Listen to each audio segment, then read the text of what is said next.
Kenny here with Gardening Simplified. I'm rounding up the year. It's December 31st, the last day of the year, and we're going to do our weekly fig propagation update. We're going to show our midweek where we've got a few, and then we'll show how those ones that's been propagated already and potted up, how they're doing out there in the greenhouse, and talk about them a little bit, and we'll show what's ready today. So let's get into it. Today's December 29th, and this update's going to be a little bit different from the others.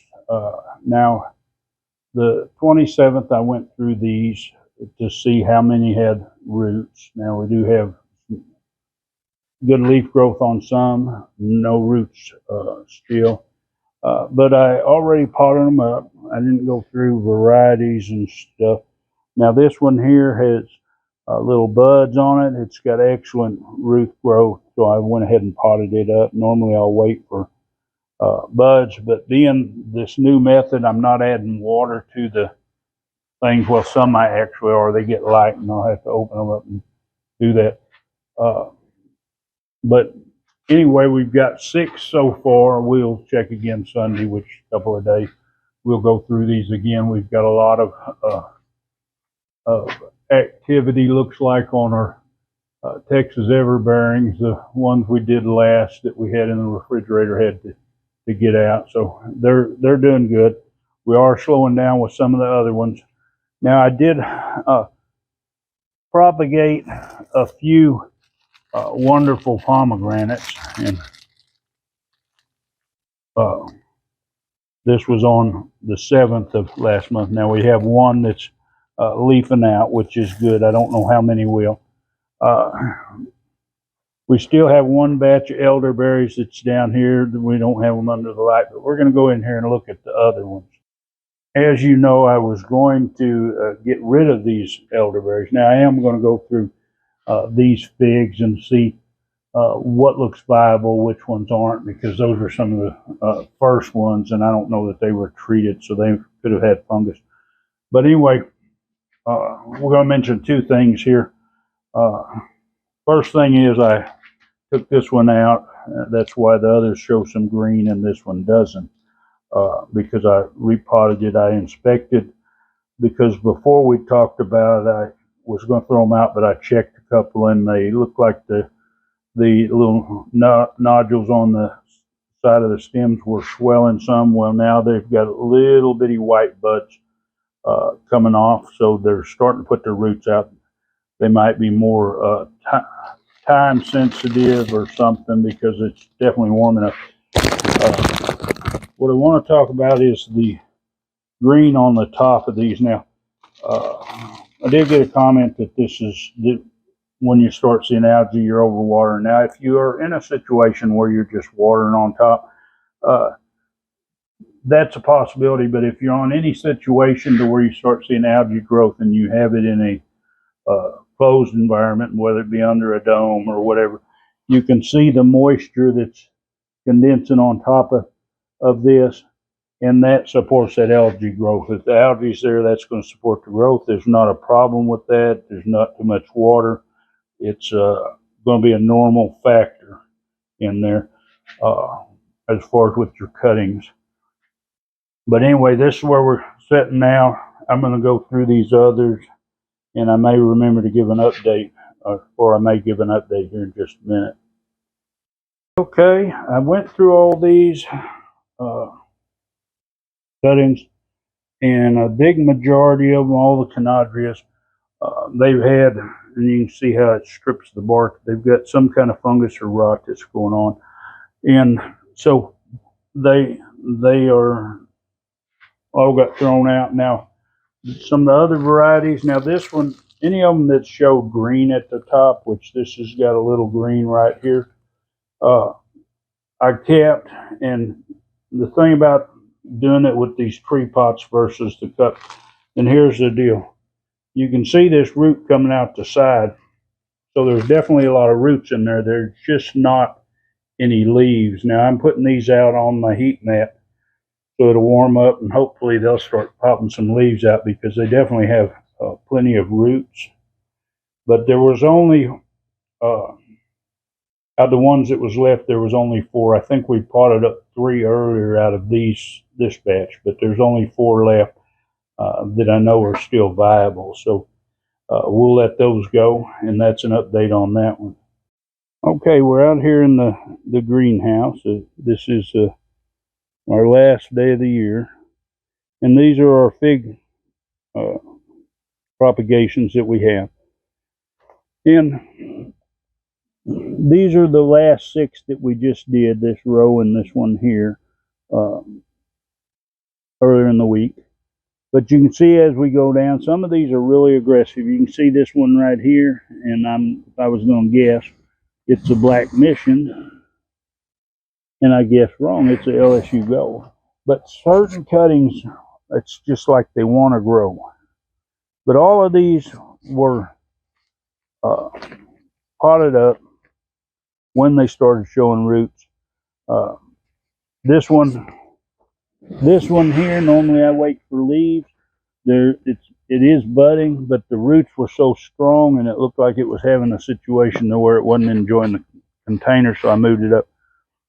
But out of these that have been moved up that way, there's not been any that's been taken out. Now, not to say that there's not a possibility of something dying after it's potted up, but with the method, they tend to do real good. And as you can see by the signs here, and we started here as we pot them up, and we started going that way. So you can see these are starting to get good leaves. We're talking it's the last day of the year. So by springtime, which normally we're looking at January, February, and March, almost all of March. We've got 3 months. Can you imagine what these are going to look like in 3 months? Some of these, like that LSU Gold, are probably going to have to be put in 2-gallon buckets because they're not going to make it there. These ones that were started early, they're doing good. This one here did lose or yellow a few leaves. I went ahead and took them off. We've still got our secret project going with our little Miss Figgy, but they're all doing good. The only thing is to make sure you keep the moisture right. I mean, it takes just takes maybe picking up a container and seeing how heavy it is, so you know how much water's in it.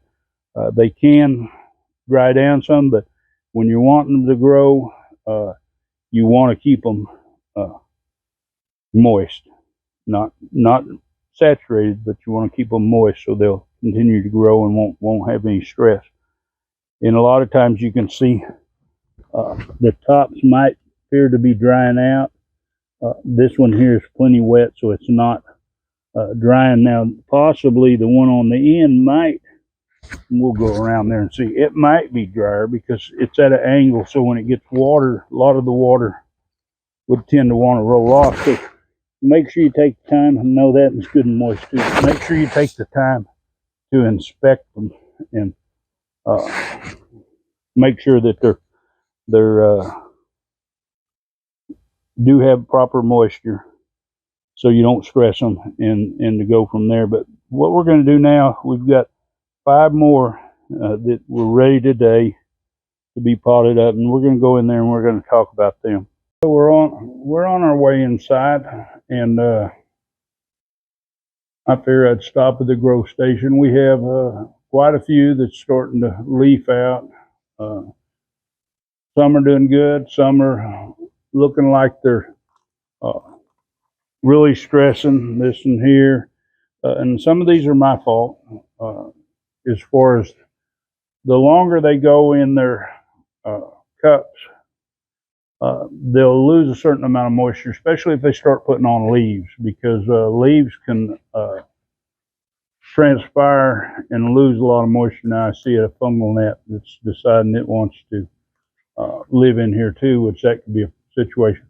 But understand you're going to lose some. Now I've got over 300 here, so I'm definitely prepared to lose some. And because I don't take care of them, like if you had 3 or 4 or half a dozen, you could pay better attention to each one of them.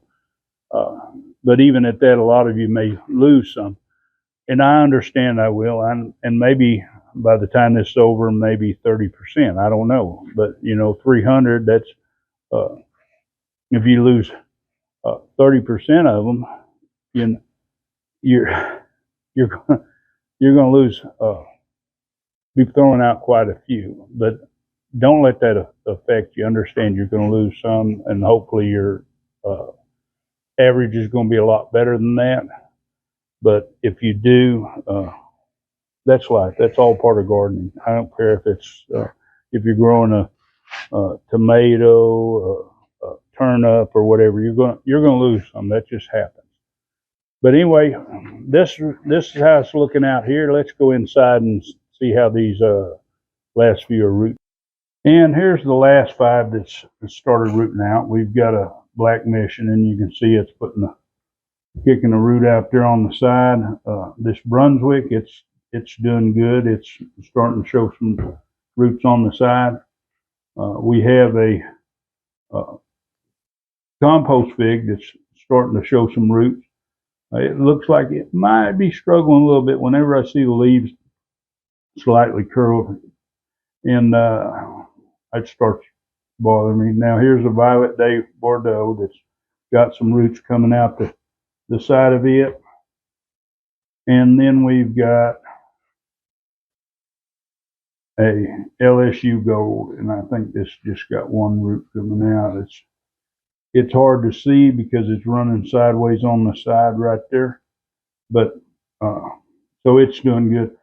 But we're going to get these potted up, and I hope a lot of you that's out there, because I know a lot of you watch these propagation updates, and I hope you're excited. I hope the cuttings that you're starting are going good. I'm hoping that maybe I give you some information on how I did this, because if you follow along, you know that I didn't use any root stimulator or anything special on that end, or cutting them, scraping them.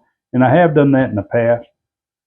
But like I say, whenever you garden, pay attention and see what works, and if you can do the work with less labor involved, which this is the way I'm doing it this year with the cellophane. This first year I've decided to go kind of a modified big pop method. But that way I can still see the roots. I'm not going to disturb them, having them in a plastic bag or something, and then have to tear it out. And it makes it real easy for potting them up this way, and works good. But let me know how your figs are doing, or if you're planning to start trying to propagating figs. I know there's a lot of you out there, and it's always good, encourages people when they see other people that are doing that, because maybe they're a little bit scared, but they want to get started, and it just takes a little encouragement like that, for especially those of you that's first time.